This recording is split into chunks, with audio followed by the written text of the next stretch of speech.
Alang umaga po sa inyong lahat. Amen. At bati ng maligayang 6 na taon ng anniversary ng church. Maraming salamat sa Diyos. Alam nyo, baka ayun ay salamat Pastor Ryan na introduce na ako. At alam nyo, kaya ako dun sa likod tumayo.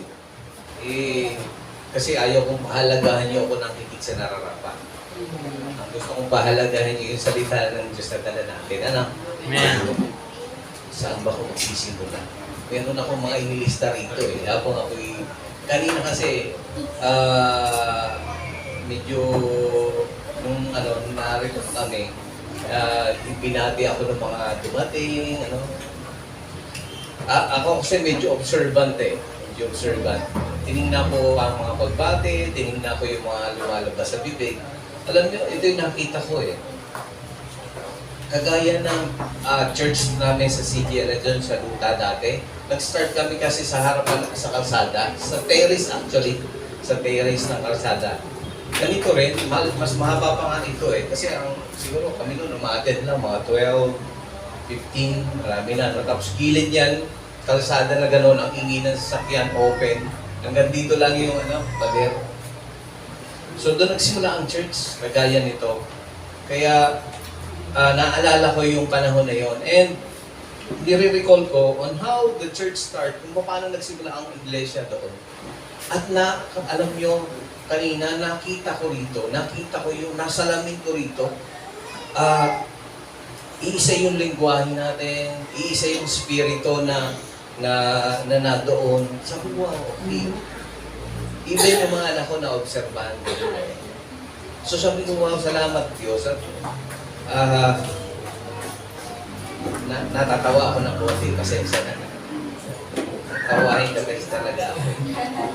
Masayahin kasi ako, kaya ganyan. Hindi, yun nga nakita ko yung kabutihan ng Diyos. At 6 years na kayo, umanda kayo kasi next year 7 na kayo.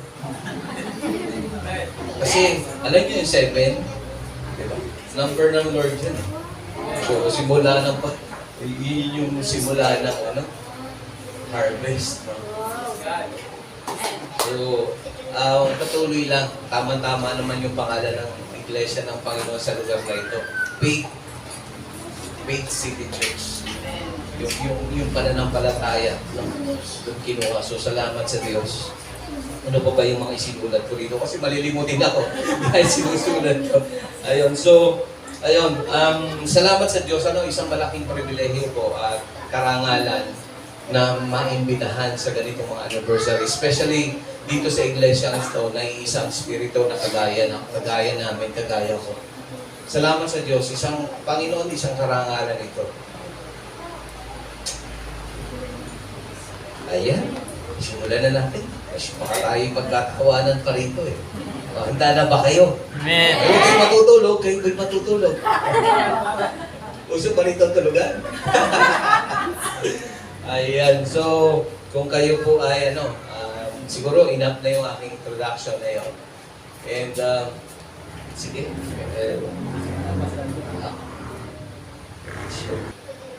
Okay, share ko na lang yung ating presentation. Hindi ko nga po alam kung bakit ako naimbitahan ng mag-asawa ngayon na magsalita sa inyo. Kasabay ko lang naman yung dalawang yan nung kami ay... Saan pa tayo galing noon? Sa Batangas City. Yan. So yan, inahiya ko kung lahat kayo na tumayo. Bilang pagdala sa salita ng ating Panginoon. Ang kinuhang salin ko po ay yung magandang balitang salin, para mas madali siyang maunawahan. At sabi po dito, palaging sa hinaharap kukol ang iyong tanaw. Ito ang iyong pansin sa iyong patutunguhan. Siya sa atin mong mabuti ang landas na lalakaran. Sa gayon, ang lakad mo ay laging matiwasay. Huwag kang liliko sa kaliwa o sa kanan, humakbang ng papalayo sa lahat ng kasamaan. So sa another version po, sa King James, ganoon din naman. Let thy eyes look right on and let thy eyelids, yung bilog ng ating mata, look straight before thee. Ponder the path of thy feet and let thy ways be established. Turn not to the right and nor to the left. Remove thy foot from evil. Salamat sa Panginoon sa kanyang salita. Mga kapatid, tayong manalangin. Ama naming Diyos na makapangyarihan sa lahat. Sa pangalan ni Jesus, kami po'y lumalapit sa iyo, magkakapatid. Ang dahilan kaya kami nag-celebrate ng anniversary, Panginoon Diyos, ng iglesia mo sa lugar na ito, ay upang pasalamatan ka, dakilain at luwalhatian ang iyong katapatan. Hindi lamang sa church na ito as a whole, kundi sa bawat anak mo na tinako mo binilang sa iglesia dito, Diyos. Maraming pong salamat, Panginoon. Sa oras na ito, ang aming pong hinihiling na yung salita mo na ito na nahayag ay malayang makapagpahayag ng mainam at malinaw sa bawat isa. Maintindihan ng mainam. Ayon sa pangangailangan, antas ng pagkaunawa, hayaan mong mangusap ka at magpakahayag. Gamitin mo ito bilang tuntungan ng kanilang paglago, lalo na sa hinaharap, bilang mga anak at lingkod mo. Pagpalain mo po ang iyong salita, pagpalain mo po ang iyong mga anak na makikinig, at ang iglesyang ito na dito ay punong-puno at buong-buong makikinabang. Lahat ng ito, O Diyos, ay hiling namin panalangin in Jesus' name. Amen. Maraming salamat. Tayo nakakaupo na. So, alam niyo mga kapatid, tinignan ko yung word na consistency dun sa inano ko po yung consistency. Sabi dito, ano sa akin,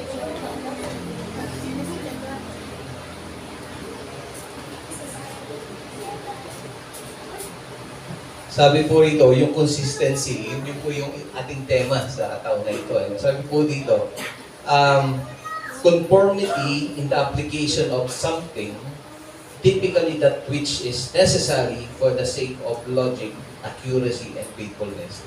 Hindi ko po kaya ipaliwanag kasi English. Biro lang. In layman's term, ang consistency daw po ay yung patuloy na paggawa ayon sa pangunahing standard para maabot yung tagumpay. Sa layman's term, sa lingwahe natin bilang mga Pilipino. Pagpapatuloy na palaging ginagawa ang isang bagay para magtagumpay. Okay?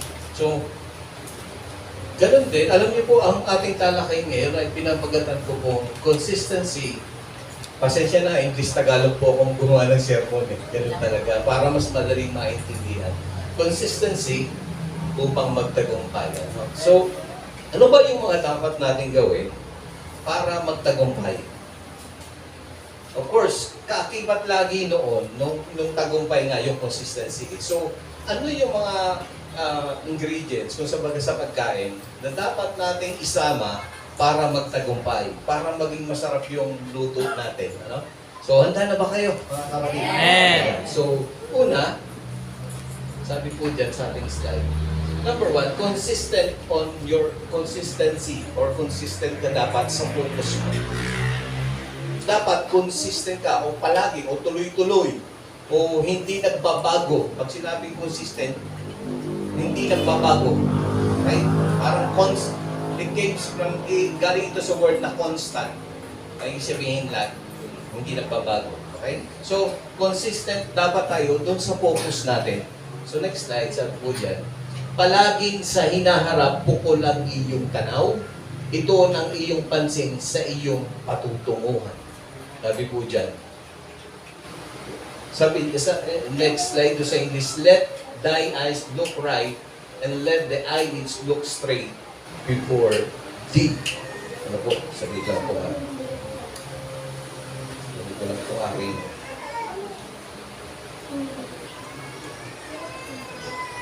Ayan.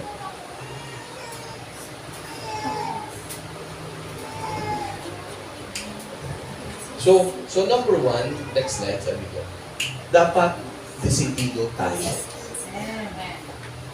Dapat desidido. Para maging constant ka doon sa focus mo, dapat desidido. Alam nyo, dito, ang ginamit na illustration dito, alam nyo yung telescope? Di ba, pag may telescope tayo, ano? Ang telescope, ginagamit yon para makita mo yung napakalayong bagay, para mas makita mo siya ng malaki, mas malinaw, at mas maganda.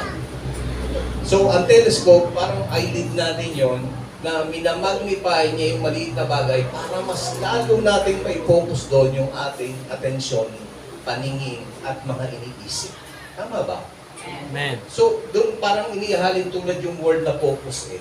So, yung lente nun, yung lente ng telescope, na-adjust yun sa pinapalaki, pwedeng paliitin, no? So, ganung termino. Anong dahilan? Para nga mai-focus, para mai-diretso, para maging iisa yung pinagtutuunan mo ng pansin. Sa ating termino, dapat desidido ka. Next slide. Sabi dyan sa text natin, at sinabi naman niya sa isa, sumunod ka sa akin, ngunit sumagot ang tao, Panginoon, hayaan po muna ninyong paipalibing ko ang aming ama. Sinabi ni Jesus sa kanya, hayaan mo ang patay ang maglibing sa kanilang mga patay. Humayo kayo at ipahayag mo ang tungkol sa pag-aari ng Diyos. This is an example of yung mga tao na gustong sumunod sa Panginoon. Tayo. Desidido ba tayong sumunod sa Diyos? Amen. Dapat yung desidido hindi nangangatwiran. Para maging excuse, para hindi siya sumunod. Kung desidido ka, wala kang excuses. Amen. Dito, yung sample na ginagamit dyan, Panginoon, susunod ako sa inyo. Sasama ako sa inyo sa faith. Pero sa litlang buhay, ay papalibing ko po muna yung tatay ko. Tinuturuan ba tayo ng Panginoong Yesus na huwag maging concern sa ating pamilya? Hindi. Ang gusto niya sabihin doon, di nyo, ang word na ginamit, ipalibing, yan yung ilibing ng patay, ang kanilang patay. Spiritually, yung tinutukoy dyan kasi. Spiritual, ano? Hindi naman ililibing ba ng patay yung patay? Wala namang ganon. So, ang tinutukoy doon ay ililibing ng mga patay spiritually, mga patay din. So, dapat nakapokus tayo, desidido tayo na sumunod sa Diyos kung talagang gusto natin. Kayo, mga kapatid na nandito, ang gagamitin ng Diyos para maihayag ang kanyang pag-ahari sa lugar na ito. Hindi yung kapitbahay nyo doon, hindi yung nandun sa kabila, hindi yung kayo. Yes. Kayo, tayo. Kaya kailangan natin maging desidido. Saan? Sa paghahayag ng pag-ahari ng Diyos. Amen ba? Amen. Dapat gano'n. Panginoon, kaya mamaya, kahit ito lang ang matandaan nyo, paglabas ng bahay-sambahan natin, Panginoon, desidido akong sumunod sa iyo. Amen. Hallelujah. Hallelujah. Amen ba, mga kapatid? Amen. Meron pa yata akong next slide dyan. Meron pang excuse na isa eh. Ito rin, susunod din daw sa Panginoon eh. Sabi niya rito, may isa namang nagsabi sa kanya, susunod po ako sa inyo, Panginoon. Ngunit hayaan ninyo, magpaalam muna ako sa aking kasambahay. Kanina, ililibing yung kanyang ama. Ito, magpapaalam lang po ako, mag-beso-beso, didispedida lang po ako. Pero sabi ng Panginoon, ganito na sagot niya, ang sino mang nag-aararo ng palingon-lingon na hindi karapat-dapat sa kaharian ng Diyos. Talinghaga, ano? Alam, sino dito po nag-aararo? Wala kayo nag-aararo? Ako po'y nag-aararo. For your information, nung ako po'y elementary. Kasi po, ang father ko po, magsasaka. Ang nanay ko po, housekeeper lang. I mean, hindi naman lang, kundi plain na may bahay. So, kami po ay 10 magkakapatid. Ako po'y pang-7. Imagine nyo, sunod-sunod kami para may hagdanan.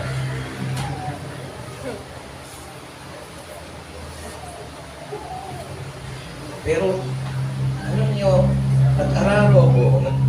Tinuro na ako ng tatay mag-araro eh. Nag-araro. Pag-aararo ka, huwag kang pilat dito sa likod sa inararo mo. Kasi bakit? Sigurado liko-liko iyan. Sala to. Ang tawag namin doon sa inararo, tudling. Tudling. Yung tataniman ng pinhi. Kasi kaya mo araruhin yun para mahukay, doon mo itatanim yung pinhi. Mais, ano man. Tapos tatakpan mo ng paa mo yun. So, Pag ikaw nag-aaral ron, tingin ka ng tingin, una, ang tagal mo ba matapos yung inaaralan mo? Una yun. Pangalawa, hindi maganda yung resulta ng inaaralan mo, ligo-ligo yun, o meron kang hindi na natama, natanggal na damo kasi salasala. So, ginamit na talinhaga ng Panginoon yun for us to know kung paano sumunod sa Diyos. Dapat desidido ka. Amen. Para hindi yung, saglit lang po, Panginoon. Papaalam lang po muna ako meron po akong girlfriend kasi. May boyfriend po kasi ako, basta. Walang ganong excuse Dapat, pagsunod sa Panginoon, desidido. Amen ba mga kapatid? Amen. Pangalawa, medyo binibilisan ko po ha. Kasi baka makatulog kayo. Ayan, hindi naman, wala naman gano'n. Pangalawa, kailangan di ka nag-aalinlangan at di pabago-bago ang isip. Kasi nakapokus ka nga. Dapat consistent na nakapokus ka doon. Dapat hindi pabago-bago ang isip mo. Dapat di ka nag-aalinlangan. Next slide, sabi doon sa Santiago, subalit ang humihingi dapat magtiwala sa Diyos at huwag mag-aalinlangan. Di ba pag may hinihingi tayo sa Panginoon, pag humihingi ka sa Panginoon, Panginoon, ako ipagkakalog mo yan sa akin in your time, in your ways. Hindi ako nag-aalinlangan doon. Okay? So, sabi doon, huwag mag-aalinlangan sapagkat ang nag-aalinlangan ay parang alon sa dagat na itinataboy ng hangin kahit saan. Alam niyo yung alon, pagka naglagay kayo ng isang floating object sa dagat, di ba? Kung saan sa dali ng alon, doon siya. Wala siyang direksyon, wala siyang patutunguhan. Ganon daw yung taong hindi desidido. Nag-aalinlangan at pabago-bago ang isip. Dapat hindi nag-aalinlangan. Dapat firm. Dapat hindi pabago-bago ang isip at hindi alam talaga kung gusto ang naik, kung anong gusto. Ano ba talagang gusto nito? Sabi nito, ganito, yellow. Yung nadala ko ng yellow, gusto pala ay green. Okay, next slide. Pangalawa, kanina, consistency in your focus. Dapat consistent ka doon. Desidido ka. Dapat hindi ka nag-aalinlangan.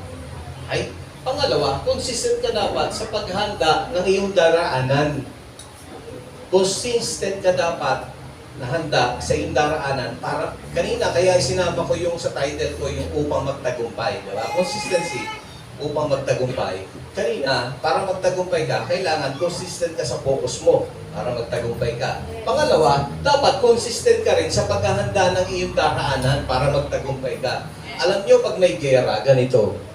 Ang unang ginagawa ng kalaban o ng kaaway, pag may gera, nagsusurvey muna yan. Nagsusurvey yan. Saan ang daan ng bayang ito? Nasaan ang mga tulay? Kita nyo, nung nagkagera sa Ukraine at Russia, di ba? Anong unang mga tinatarget? Tulay. Ano pa? Yung mga military, bases. Kasi bakit? Alam nila na kapag na-paralyze nila yung mga lugar na yon, yung mga daraanan na yon, mahihirapan na ang kanilang kaaway para sila matalo. Pag sumugod sila, hindi sila kayang kasi sira yung kanilang mga daan. Naintindihan niyo ako? Amen.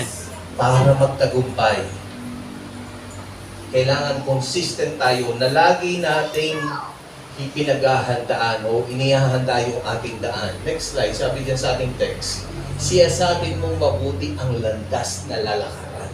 Saan ko ba gustong pumunta? Ano ba yung gusto kong marating? Ano ba yung mga pwede kong maranasan kung ito'y aking gagawin? Kailangan ihanda mo ang sarili mo. Nang sa ganon, sigurado yung mga step, dito, na-survey ko na to, ganito dyan Maraming rito maraming landmines dito, hindi ako dadaan dyan. Yeah. Kailangan lagi tayong naghahanda ng ating daraanan. Bukas, hahayo kami, anong dapat kong gawin? Ihanda ang daraanan. Ngayon pa lamang, manalangin na. Amen. Ipanalangin na yung mga darat nandun. Ipanalangin yung mga ngaral. Ipanalangin yung mga kaluluwang babahagihan. Ihanda ang daan. Amen. Amen. Next slide. Sabi sa Proverbs, ponder the path of thy feet, let thy ways be established. Pag sinabing founder, ano yan? Siyasatin, yung Tagalog. Alam naman natin pag sinabing siyasat, ang mga pulis pag nagsisiyasat, ang daming itinatanong, ang daming inaalam, ang daming iniimbestigahan. Pag word na siyasat lang. Kasi bakit? Para matukoy talaga kung ano ang pulot dulo at ano yung pinatunguhan.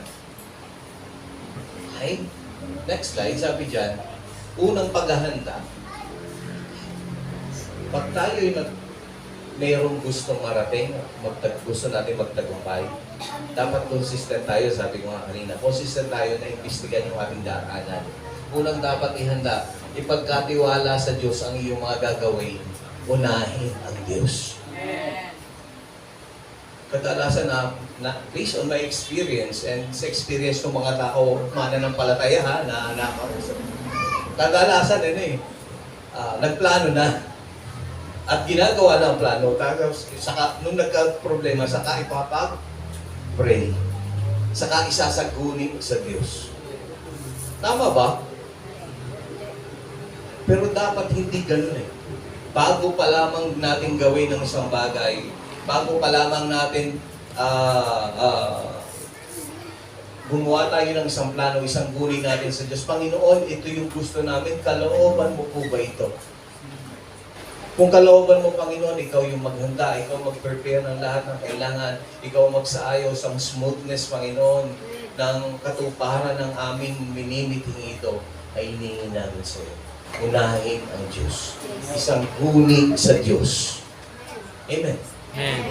Next slide. Ipagkatiwala mo kay Yahweh ang iyong gagawin at magtatagumpay ka sa lahat ng iyong layunin. Sabi ng Bible. Sa Bible mismo nang galing na yun, hindi naman sa atin. Di ba?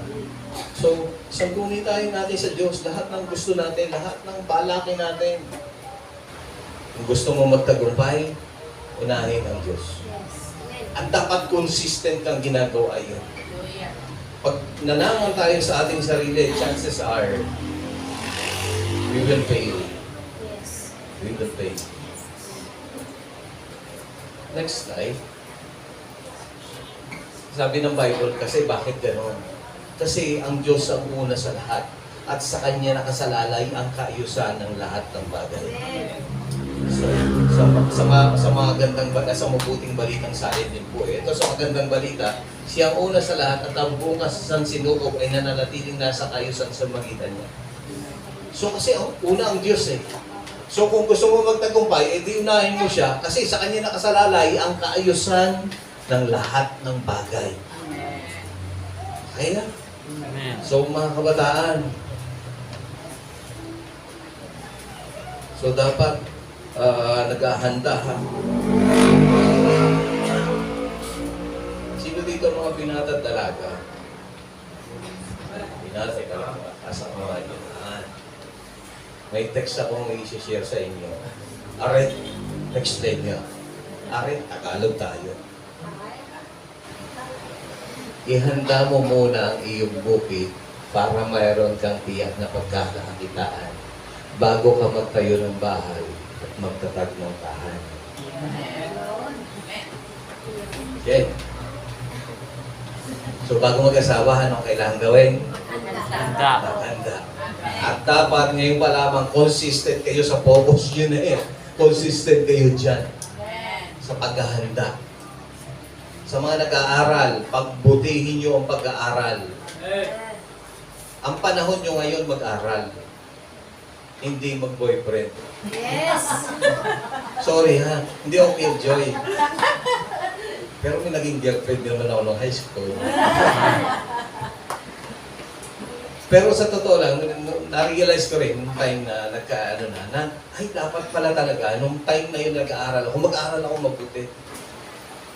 Kasi time ko yun na mag-aaral. Pag time mo na, Darating naman yun eh. O pag-time mo na, o magkakatrabaho ka. Yan na, pwede nang mag-girlfriend, boyfriend yan. Kasi yung pang-date mo at saka pang bili mo ng milk tea, hindi mo na hihintay na rin at kay tatay. Pag magkakape kayo, punta kayo sa tawag dito, yun ang uso ngayon eh, no? Ano ang uso ngayon? Happy naman. Mga cafe houses eh, no? So, kita ko laman ng mga gano'n, puro mga kabataan eh. Hindi, no? Karamihan ng mga estudyante pa. Sabi ko, okay. Hindi ko naman kayo inano. Okay naman yun, sa meron eh. Walang problema. Pero, what I mean is, may panahon ang bagay at bagay. Amen. Dapat pinaghahandaan. Amen. Nag-aaral ka, paghandaan mo pag-aaral mo. May exam bukas, may test bukas, may periodic, may finals. Nagtatrabaho ka, paghandaan mo ang pagtatrabaho. Okay, nakatapos ka na ng pag-aaral. Paghandaan mo ngayon ang pagtatrabaho. Gigising ka ng alas 3 ng madaling araw. Natatawahin si kapatid. Gigising ka ng alas 3, alas 4 ng madaling araw. Magbabiyahe ka. Makikisalamuha ka sa kapwa mo na iba-iba ang ugali. Tapos sa hapon uuwi ka na, ay wala kang kasama, di sa bahay, di ko pa magluluto. Itong ihanda. Bukas, gigising ka ulit na maaga, yun at yun pa rin. Papahinga ka lamang pag Sunday. Kaya maghanda. Darating ang time na yun. Pagka estudyante ka ngayon, ay darating pala yung time yun, paghandaan mo na. Amen? Amen. So, paghandaan. Dapat consistent ka na naghahanda. Sa paglilingkod sa Diyos, ganun din. Sa mga gawain para sa Panginoon, ganun din. Paghandaan. Paghandaan. Hindi basta na lamang, bala na si Batman. Pinaghahanda. Na-observe ko yung offering exhortation ko kapatid. Pinaghandaan niya. May notes siya. At hindi pa ulit-ulit. Maliwanag.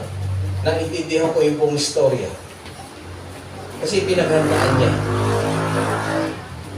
Sa bawat pagtayo sa harapan, sa bawat paglilingkod sa Diyos, dapat pinaghandaan. Amen. Kanina nga, kaya nga ako nakadamit ng puting-puting rin, long sleeve pa kahit mainit eh. Pinaghandaan ko talaga ito. Amen. Kasi bakit? Dala-dala ko yung salita ng Panginoon. Yes. Basta-basta na lamang ako sa inyo. Parang hindi yata pwede yun. Paghaharap tayo kay Mayor eh, kung todo bihis tayo. Eh paghaharap tayo sa Diyos. Pag Sunday, pinaghahandaan. Amen. Sasamba tayo sa iisa at banal mo Diyos. Amen. Mabuti, tapat, mapagmahal, Hallelujah. mapagpala, mapaging. Salamat, naririnig ko kanina yung word na namatay si Jesus at binayaran yung ating mga kasalanan. Salamat sa iyo, Diyos. At yun ho, lagi ang binabanggit namin sa church din. Kagaya ng naririnig ko kanina. At lagi tuwing may bago po kaming attendees doon, linggo-linggo, binabanggit namin. Kasi yun yung pinakamahalagang aral. Amen. Amen. Ang kaligtasan. At maliwanag na nakarinig ko rito yun. So at nakakita ko sa inyo mga kapatid. Kaya purihin ang Diyos sa bagay na. Palakpakan natin ang mga. So, ano ba yung daraanan? Pangalawa, anong dapat ihanda? Ihanda. Ikalawa ay dapat magpakatatag ka. Dapat magpakatapang ka. Dapat magpakatibay ka. Kasi bakit? Along the way, kagaya nga nabanggit yata ni kapatid kanina, yung nagpapaawit siya. Di ba may awit doon na, may part ng awit doon na parang tumutukoy sa struggles. Sa paglilingkod sa Diyos, laging may struggle yan. Hallelujah. Hindi na mapapayag ang kaaway na basta na lamang bibigay. Yes. Kasi ang kaaway natin ay mga hukbo sa himpapawid, sabi sa Efeso, mga makapangyarihan na hukbo ng himpapawid na nag-ahari dito sa mundo. Kala natin nag-ahari sa mundo Diyos eh. Oo. Generally, talagang nasa ilalim naman ng kamay ng Diyos ang lahat ng bagay. Pero dito sa mundo, alam nyo na ang kalakaran, di ba? Di ba sino namamayani? Yung mga masama. Yes. Mapapalitan pa lang naman yan kapag dumating ng ating Panginoon sa Kristo at nag-ahari na siya ng 1,000 taon. Doon pa lang talaga siya ang mag-ahari. Pero hindi pa siya dumarating, kaya hindi pa siya talaga nag-ahari. Pagbabalik pa niya, 1,000 years siyang mag-ahari. Ngayon, ang namamayani ngayon ay ang kaaway. Dahil doon, sila ang mga namamayani, expect nyo na tayo, nakaaway nila, ay kanilang gagarahin. Hindi tayo, sabi naman kay Enriquez, hindi ko kayo tanan-tanan. Ganun ang kaaway. Kaya dapat paghandaan mo. Dapat paghandaan mo, magpakatatag ka. Alam niyo yung word na magpakatatag? Parang nakakita kayo ng isang puno sa gitna ng palayan. Sino dito ang may mga palayan? Yung tubigan. Diba? Mga pilapil yan di ba? Pag may isang puno doon sa gitna na natitira, matatag yun. Alam niyo kung bakit? Kasi pagka ikaw ay nag-iisang puno sa gitna ng mga palayan, matatag ka. Alam mo kung bakit? Binabayo ka lagi ng mga hangin, ng bagyo, nag-iisa ka, wala kang katulong. So nangyayari sa'yo, sway ka ng sway. Ang nangyayari naman sa'yo, dahil sway ka ng sway, lumalambot yung ugat, yung lupa sa gilid mo. Pag lumambot yon, papasok ka ng tubig. Tama. Amen. Binabagyo di nagalaw yung puno, lumuluwag yung ugat. Nakaka-penetrate siya ng mas malalim. Maluwag na nakaka-ano yung kanyang ugat ng maayos. Kaya pag matatag na siya, pag dumating ang bagyo, okay lang. Matatag na ako. Dumaan na ako sa napakaraming hangin at bagyo. Hindi mo na ako kayang igupo. Lapakan na natin ang Panginoon. Tayong mga mananampalataya, expect nyo na pwede tayong dumanas ng iba't ibang klaseng pagsubok. Sabi ng Panginoon, sa mundong ito, kayo'y may kapighatian, pero lakasan nyo ang inyong loob na pagtagumpayan ko na ito. Hallelujah. Amen. Amen. So kung siya tagumpay, tagumpay din tayo. Amen. Sabi niya siguro, isasama ko kayo sa parada ng tagumpay. Hallelujah. Amen. Mga kapatid. Amen. Pwede na akong uwi. So, hindi lang magpakatatag, magpakatabang. Hindi siya natatakot Naduduwag kasi nandun si baka matanong ako baka magtanong ambush ka. Sabi ng Panginoon, sa mga panahon na yun, huwag kayong mag-alala. Ako magsasalita para sa inyo. Ibubuhos ko sa inyo ang aking spirito at siya ang magsasalita para sa inyo. Amen. Amen. God is good. Amen. Oh, that's it. Magpakatibay. Para sa halos na magpakatatag yan. Magpakatibay ka. Masanay ka na. Sabi mo nga sa katabi mo, masanay ka na. Sanay ka na. Pag sanay ka na, baliwala na yan sa'yo. Amen. Kung mga pagsubok, kung mga dinaanan, alam nyo, yan, nakita ko ang mag-asawa ni Pastor Ryan, si Pastor. Alam ko, matindi pinagdadaanan yan sa church, lalo na, nag-establish dito. Ang hirap kayo magpasimula. Ang daming challenges niyan. Ang daming hirap. Ang daming iyak. Kaya kayo, mga kapatid, mahalin niyo yung pastor niyo. Sa amin, yun yung aming inaano, mahalin niyo yung pastor niyo. Kasi pagka sila ay namighati, mamighati din kayo. Tama ba? Eh pag sila'y sumaya at sumagala, sasagala rin kayo. Totoo yun. Hindi siya pagka pinagpala niyo ang pastor niyo, pagpapalain din ng church. Tandaan niyo yun. Sino man magbigay ng isang basong tubig sa kanyang lingkod ay tatanggap magkaparehas pagpapala katulad ng kanyang lingkod. Amen. Amen. Bigyan ng sapat na pagpapahalaga, paggalang. Hindi naman sa lagpas na nararapat, kundi bilang lingkod ng Diyos. Huwag yung masasambahin yan. Pag sinamba niyo yan, magkakahiwalay na tayo. Hindi doon, hindi ganun. Kundi paggalang na nararapat sa lingkod ng Diyos. Kasi isa lang ang ating sinasamba at dinidiyos ang ating Panginoong si Kristo. Amen. Palakpakan nga natin ang ating Panginoon.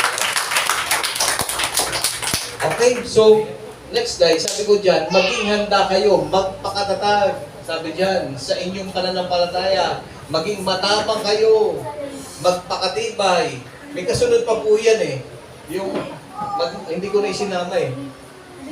Hindi ko kasi nabasa yung nasa ilalim eh. Kasi loving God, loving people, making disciples. Kasi ang susunod dyan, mamuhay kayong nagmamahalan. Ang sunod na verse dyan. So bilang magkakapatid, napakahalaga yun. Nagmamahalan kayo. Tayo bilang magkakapatid. Parang isang pamilya. Ang church kaya mabilis lumago pag ganon. Consistent sa pagmamahalan. Amen. Amen. Palakpakan uli natin guys. May oras na ka. Aba, 8:11 na pala. Nakailang minuto na ako. Nakaisang oras na gakabas daw. Wala pa. Okay lang ka kayong galaw na. Joke lang naman. Hindi naman. Nabay sobra yun.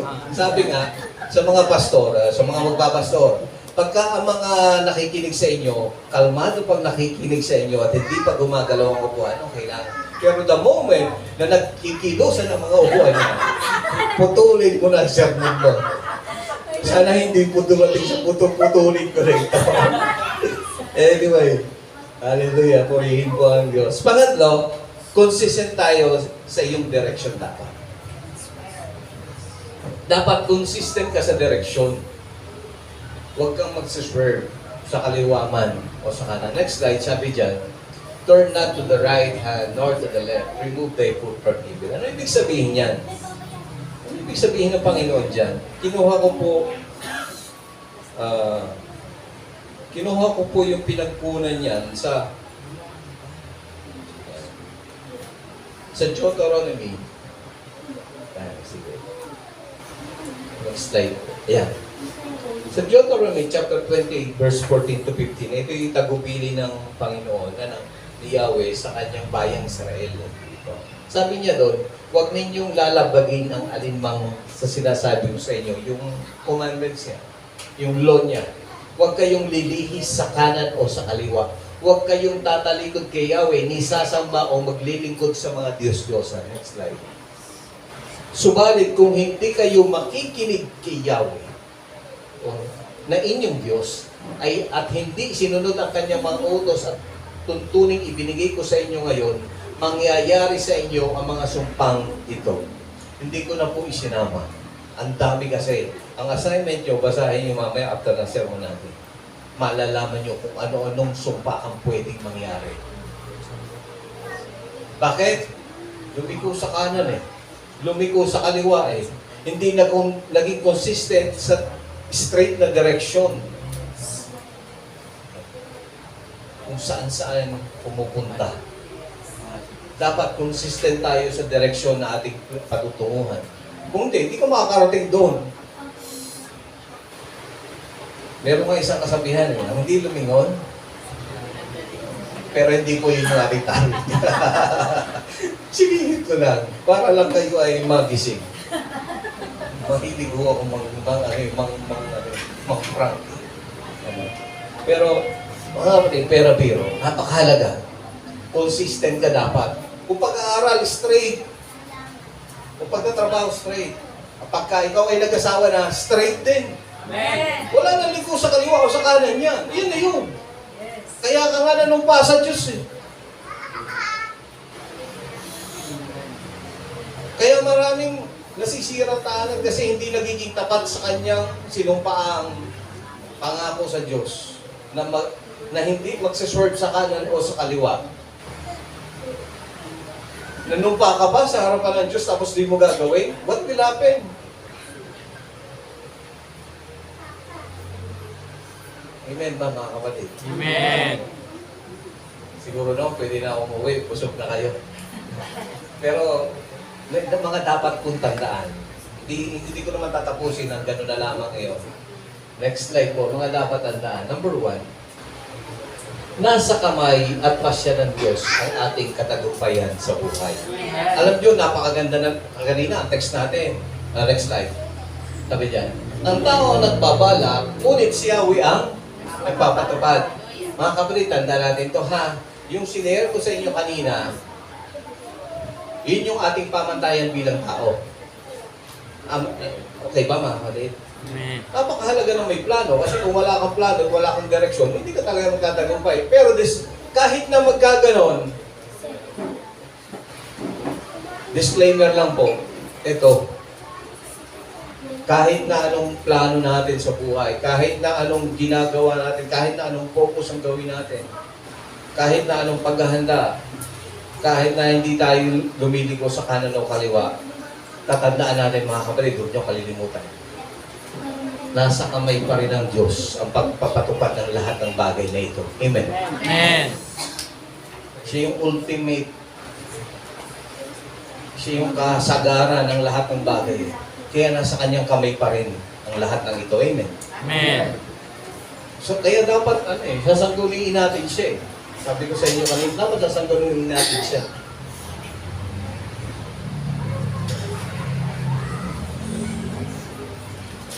Tingnan nyo ito, ha? Ito, next slide. Alam nyo kasi, pwedeng kasing dahil masigasig tayo doon sa ating, sa 3 puntos kanina, pwedeng magtagumpay tayo, amen? Amen. Kasi ginawa natin yun eh. Naging matagumpay tayo. Pero, kaya isinama ko itong disclaimer na to, tingnan nyo yung word. Malibang ang si Yahweh ang nagtatag nitong bahay, ang ginawa na nagtayo ay wala rin kabuluhan. Pwede kang makapagtayo ng bahay. Pwede kang makapag-produce ng iba't ibang bagay dito sa mundo na ito eh. Pero kung hindi yan galing sa Diyos at walang paspas buwas sa Diyos. Sabi diyan, ang ginawa ng nagtayo ay wala rin kabuluhan. Pwedeng mag-succeed ka eh. Pero kung hindi yun si Yahweh ang tayo, wala yung kabuluhan. Tapos sabi diyan, ang lungsod, maliban nga na si Yahweh ang lungsod ay gumabay, ang nagmamasid na matay, wala rin kabuluhan. Noong Old Testament times po kasi, di ba, ang mga cities, tinatayo yan sa mga ibabaw ng bundok, ng tuktok. Para bakit? Para makita na nyo pag may sumusugod sa inyong kaharian. Kasi uso na ang labanan eh, sakupan ng kaharian. So dapat, may mga watchtower ka dyan, nakapaligod sa iyong, kung nasa tuktok ka, nakapaligod yung bakod, tapos may mga watchtower yan, nandun yung mga bantay. Para pag may susugod, agad nilang nakikita, nakakapaghudya, tapos nalalabanan. No?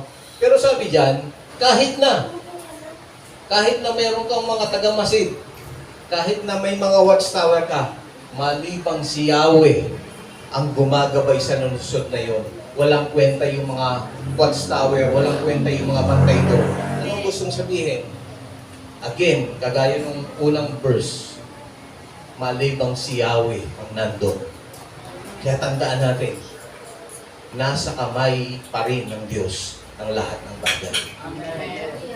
Amen. Amen. Pangalawa, may diin ang mga langit na bagay. Tandaan natin ito mga kapatid. Ito hindi gusto ito ng ibang mga tao eh. Hindi ito gusto ng iba kasi mga kapatid, huwag kayong padaya doon sa mga prosperity gospel. Huwag kayong padaya doon. Ang Diyos, kaya tayong pagpalain basta ginagawa natin ang kanyang kalooban. Ipagkakaloob niya ang lahat ng ating pangangailangan. Si Givers, di ba? At lahat ng pangangailangan niya, pagkakaloob, hindi mo na dapat hingin yun. God will automatically bless you if you follow Him. If you sinisik mo yung kingdom niya at ang kanyang katuwiran, i-bless ka niya, ipapagkaloob niya lahat ng kailangan mo.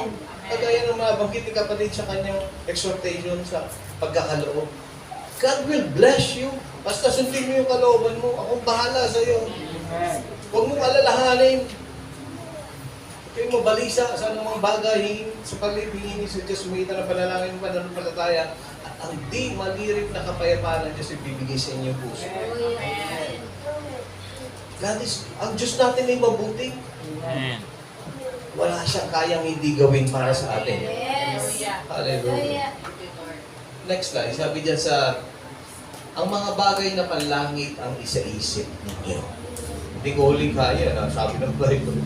Ang Ang mga bagay na panlangit ang isa-isip nyo, hindi ang mga bagay na panlupa. Sige nga, ano ba yung mga bagay na panlupa? Mamaya, sinama ko yun sa text. Sabi doon, isipin ninyo mga bagay na panlangit, hindi panlupa.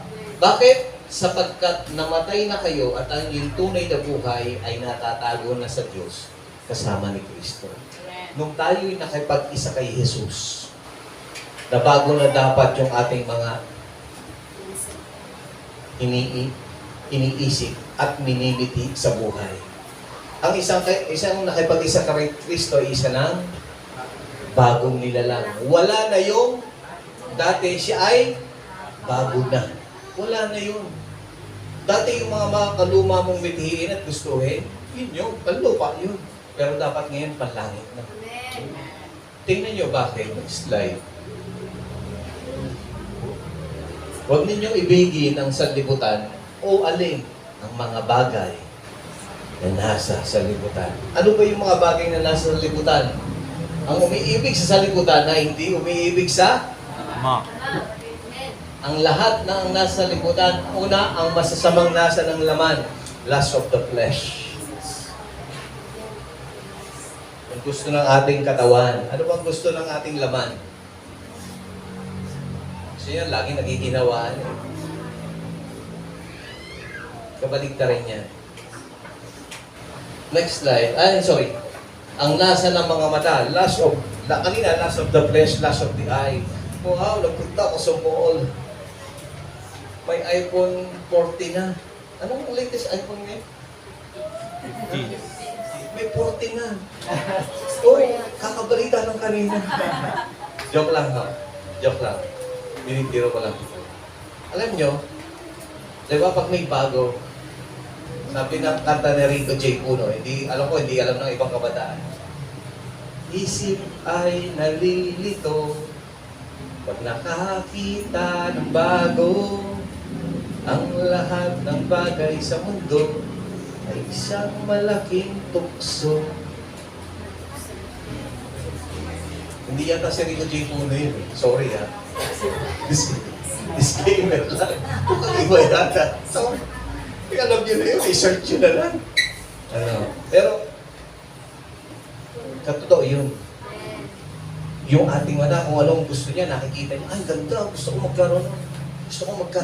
Ganda eh. Gandang bahay, gandang sasakyan. Hindi naman masama yun. Dapat ano. Pero, kung ikaw ay nabubuhay na doon na nakapokus ang iyong direksyon, yun na yung iyong katagumpayan para sa iyo, kapatid. Baka iba na ang direksyon mo. Sabi diyan, panghuli, ang pagmamalaki sa mundo. Lust of the flesh, lust of the eye, pride of life. Yan ang gusto ng tao eh, di ba? Yung nagpapaganawa sa katawan, yung maganda sa mata, alin pa? Pride. Kaya nga yung mayayaman na, yung mga sikat na, yung mga mayayaman, yung mga ibol na sa lahat ng bagay, tinan nyo, gusto pa nila makilala sila ng lubos. Kasi pain yun eh. Gusto na mabanggit yung pangalan nila, gusto na highlight yung ang mukha nila at pangalan nila sa TV, sa billboard and everything. Kasi gusto nila, ito yung gusto ng mundo. Ito yung gusto ng mundo. At sabi ng text natin kanina, na yung sinusundan yan, huwag niyong isipin ang mga bagay na panlupa. Dapat mga bagay na panlangit. Whatever is noble, whatever is pure, dwell on this. Kung ano, hindi ko na isama sorry Umano lang sa akin. Kung ano yung kalugod-lugod sa Diyos, yung makarangal, yung mabuti, yun tayo doon natin i-focus yung ating. Next slide. Lapit kaya ako matapos. Last na po ito. Yan. 45 minutes lang po ang target ko. Ito ang kay Jesus ang ating paningin. Wala pa naman akong nagalaw sa mga upuan nyo. Kaya tuloy ko na yung pangatlo. Ito natin ang ating paningin kay Jesus na siyang pinagmumulan at kabuuan ng ating pananampalataya. Dahil sa kagalakang naghihintay sa Kanya, hindi niya ikinahiya ang mamatay sa krus. At siya ay ngayon nakaupo sa kanan ng trono ng Diyos. So mga kapatid, ito natin kay Jesus, itong ating Sabi ito ulit, ang ating paningin. Set our eyes on Jesus. Amen. Sa bawat ginagawa, sa bawat mithiin sa buhay. Mga kapatid, ito, laging binabanggit ni Pastor Val at gusto ko i-share sa inyo. Ano yung mga pangarap mo sa buhay? Pangarap niyo sa buhay, kasi mga bata pa kayo eh. Ano yung mga pangarap niyo sa buhay? Pangarap din ba yan ni Jesus para sa inyo? Amen.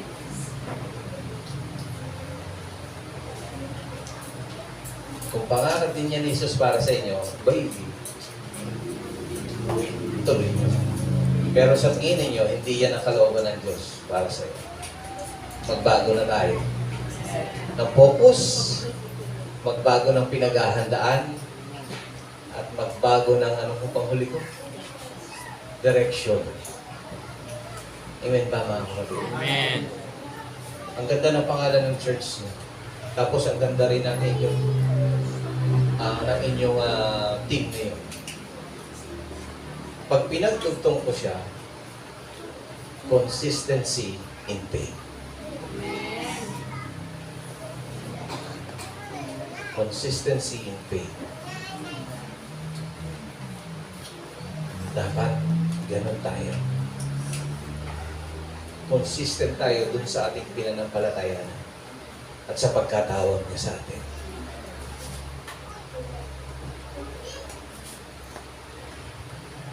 Focus. Prepare the path. Don't swerve. Purihin ang Panginoon. So, guys, ang papuri. Tayo muna natin mag-stay out. Tayo muna. Next slide.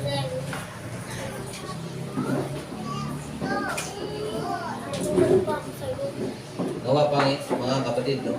Alamin nating mainam kung ano yung ating natutunan. Pinag-aralan. Maraming salamat tayo manalangin na maraming Diyos na makapangyarihan sa lahat. Marami pong salamat dahil ang iyong salita ay malaya pong nahayag sa aming kalagitnaan. Marami pong salamat, Panginoon, kasi sa gabay at patnubay ng iyong Santong Espiritu ay maliwanag at namin naintindihan lahat ng bagay na ito. O aming Diyos, tulungan mo po kami na maging tapat sa pagkatawag mo sa amin. Tulungan mo po kaming lahat, O Diyos, na laging nakapokus doon sa gusto mong direksyon na aming puntahan upang kami magtagumpay. Tulungan mo rin kami, Panginoon, na laging paghandaan ang bawat bagay, lalo na yung bagay patungkol sa iyo, O Diyos. Ganun din naman, Panginoon, ilayo mo po kami sa mga masama. Ilayo mo po kami sa mga tukso, O Diyos, na pwedeng maglayo sa amin sa iyo. Huwag mo kaming humayang lumiko sa kaliwa o sa kanan, Panginoon. Kundi laging ituon ang tingin sa iyo, Diyos, na siyang pinagmumulan ng aming pananampalataya. Panginoon, sa pangalan ni Jesus, ako po ay nagpapasalamat sa iyo. At ginamit mo po akong tagapagsalita sa iglesia ito upang mahayag ang salita, maparangalan ang banal mong pangalan. Kayaan mo, Panginoon, na aking itas ang kamay upang ang bawat kapatiran, si Pastor, mga Pastor Ryan at ang kanyang may bahay, ang buong sambahayan niya, maging lahat ng kapatiran, mga leaders ng iglesia ito, Panginoon. Italago ko, Panginoon, sa pagkatawag mo sa kanila. Panginoon, hayaan mo yung katapatan nila sa pagkatawag mo sa kanila ay kanila pong lakaran. May focus ng buong nila ang kanilang attention dito, O Diyos. Paghandaan nila, Panginoon, yung gagawin mong pagpapalat, harvest sa mga dahalating na taon. Lalong higit, Panginoon, ilayo mo ang iglesyang ito, ang mga kapatiran sa lugar nito, sa lahat ng masama, sa lahat ng hindi maganda. Ilalayo po proteksyonan sa pangalan ni Jesus. Ikaw yung gagabay, ikaw ang papatnubay. Sa mga pagkakataon at panahon na natutokso, ikaw yung mag-iiwas. Ikaw yung magsasanggalang. Ang Panginoon, hindi naman kami laging malakas. May panahon kami mahina, pero alam namin sa mga panahon na yon, ikaw ang magbibigay sa amin ng lakas at sigla. Ang aliran sa iglesia ito sa mga panahon na yun. Kasi Panginoon, may dakila kang gagawin sa iglesia ito. May dakilang katagumpayang naghihintay sa iglesia nito. Maraming kaluluwa, maraming mga kawan mo pa ang dadalhin sa lugar na ito upang maligtas, upang magpasalamat, upang magpuri din sa iyo, upang mabago ang buhay. Maraming salamat o Diyos sa gagawin mo sa iglesia ito at hayaan mo ang patuloy na kapakumbabaan, humbleness ng iglesia nito, kanilang lakaran hanggang lalong dumarami ang taon ng kanilang paglilingkod sa iyo. Lahat ng ito, O Diyos, ay hiling panalangin namin ang may pasasalamat sa pangalan ni Jesus. Lahat kayo magsabi na, Amen. Maraming salamat.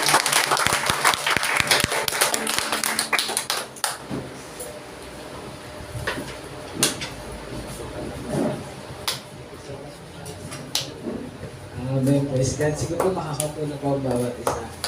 Amen. Alam ko po na ang bawat isa ay gusto